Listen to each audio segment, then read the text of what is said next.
crashes make the rich richer. I like the crashes. So when people say, how do I change my life? Well, you change those words.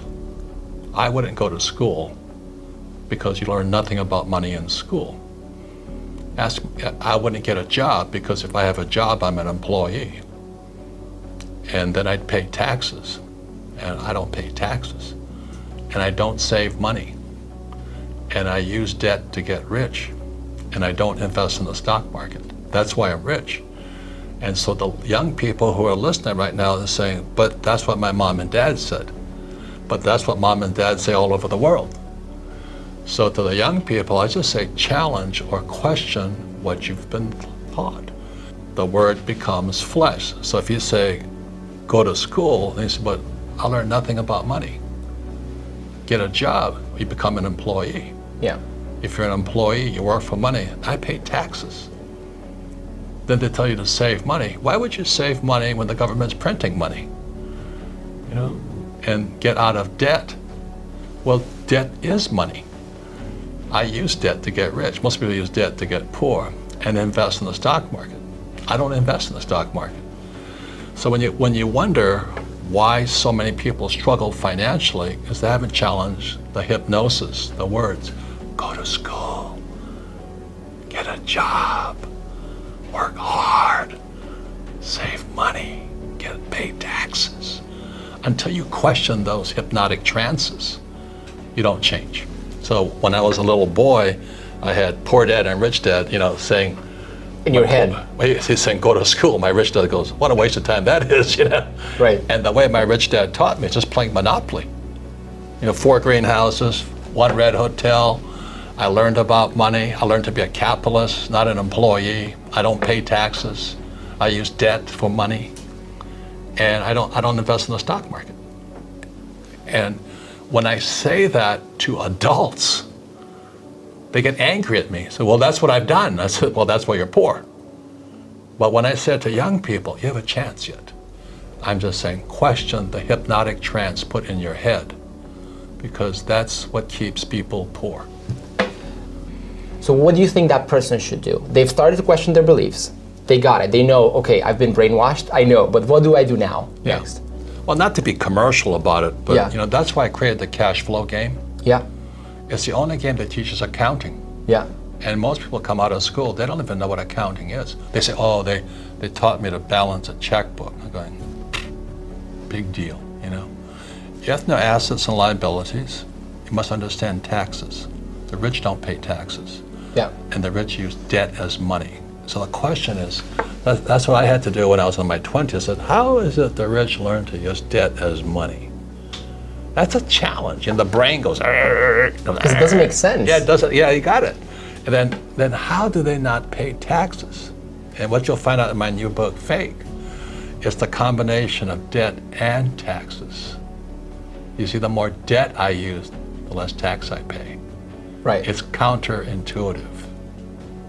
And that works because you're creating jobs, or why is that working? Well, there's many reasons, okay. And that's why I have the best tax advisors. The biggest thing for most young people is that our schools teach us to be ICs, independent contractors, okay, or self-employed, or even if you're an employee, you're still an independent contractor who has a job, and you do it by yourself. I think much of the young world is in the selfie world. Look at me, look at me, look at me. Whereas in my world, it's a team sport. I'm a rugby player. I go on the field with a team, toughest, meanest guys I know. And so you could be the A student from Princeton, but I go on the field with 15 tough men, kick your ass. And so the average guy is coming out there, like, oh, I got an A, I went to Princeton, I went to Harvard, and the corporate America comes out and they go, boom. So that's why when I talk to young people, I say, look, it's a team sport. So the first person I have is a bookkeeper. Bookkeeper is the lowest paid person on my team, but the most important. Right. The bookkeeper then keeps the accurate records that my accountant can use, and my attorney can use, and my banker can use. That's the combination there. And my banker, my attorney, and my accountant must work together as a team. Most people, they're bankers, accountants, and attorneys, don't work together as teams. Because in school, we're taught to take our tests on our own. If you ask for help, you're cheating. In my world, it's called cooperation. And what I found with most smart people, they don't know how to cooperate. They don't know how to ask for help. Because in their brains, that's cheating. It means you're stupid. It means you're weak. It means you're stupid. I didn't have that problem because I was stupid in school, so I was asked for help. But the teacher says that's cheating. And I want the smartest attorneys, accountants, bookkeepers, bankers, politicians. I come at it as a team.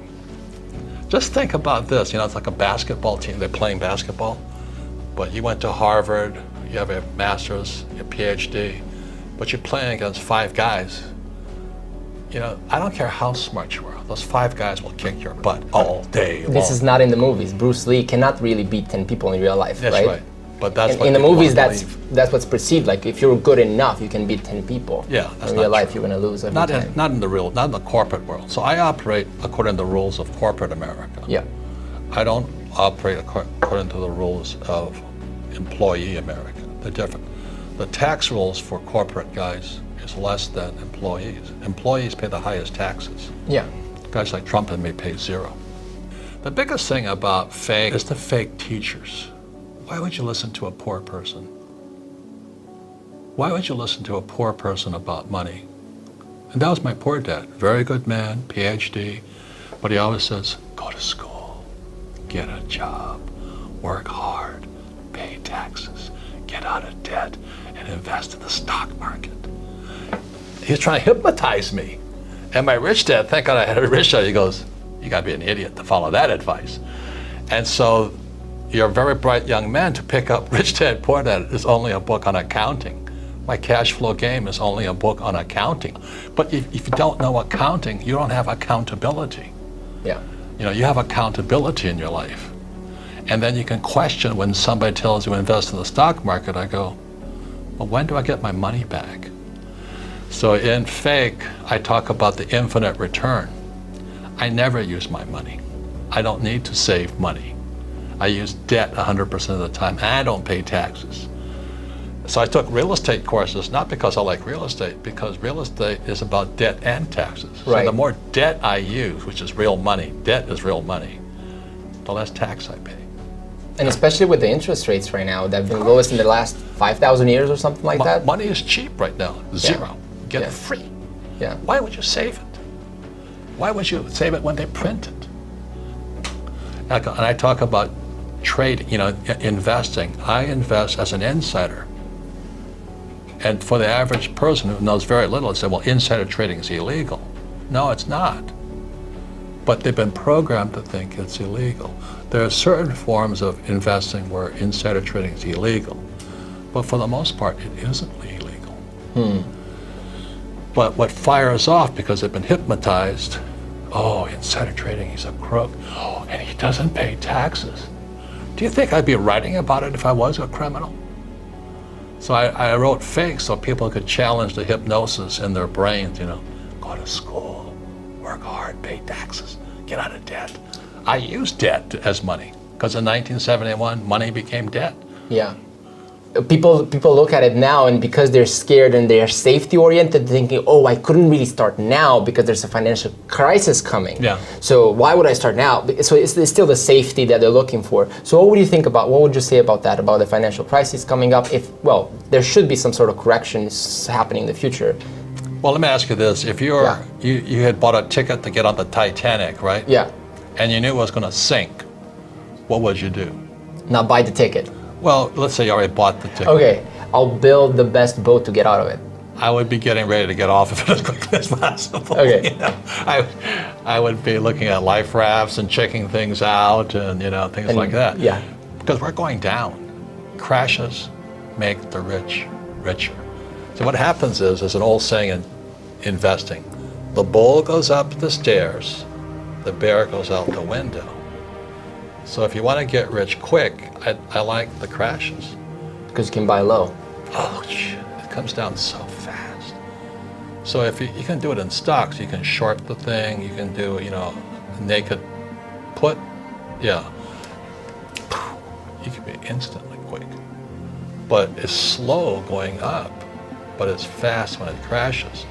So right now, if I was a young person, I'd be taking probably a stock options course to trade the market coming down, because you'll get rich faster that way. It takes about 5 years to practice that. But I love crashes. I get really excited about a crash. Unfortunately, most people get wiped out. But nonetheless, the facts are crashes make the rich richer. That's why fake is fight fake with facts. Yeah. So if you want to get rich quick, it's when the Titanic is going down, you can sell lifeboats. But you have to make mistakes to learn. But our schools punish you for making mistakes. And then they also punish you for asking for help, because that's called cheating. I call it cooperation. Yeah. So everything is opposite from school. Entrepreneurs are not going to make good employees. So you might as well think of your conditioning and do the opposite, and you're probably better off. Well, you got to change, go to school, get a job, save money, pay taxes. Yeah. The question right now is, how do I make so much money? I use debt, and I pay no taxes legally. I said I wouldn't be saying that if I was crooked about it. But I don't have to hide because I do it legally. When people hear this advice, and me included, you've obviously had military training and all the things that I think evolved discipline in you, I'm thinking. But what would you be your advice to toughen up? Because otherwise, any challenge that faces you, you're just going to fade and go back to safety. Correct. Well, I think that's one of the biggest problems is that people, the word is called resilience. Okay. If like the greatest athlete in my time, humiliation, and then his back goes out, he has surgery. And after this long down period, he comes roaring back up to the top. And if you've ever been to you have to be a mountain goat to play that course, And these guys are taking shots from down here, the green's up here. And these guys are going, holy mackerel. So he came back. So if there's a story of resilience and determination and a comeback, except in school, we told him, don't make mistakes. If you fail, you're stupid. Well, he came back, he made him stronger.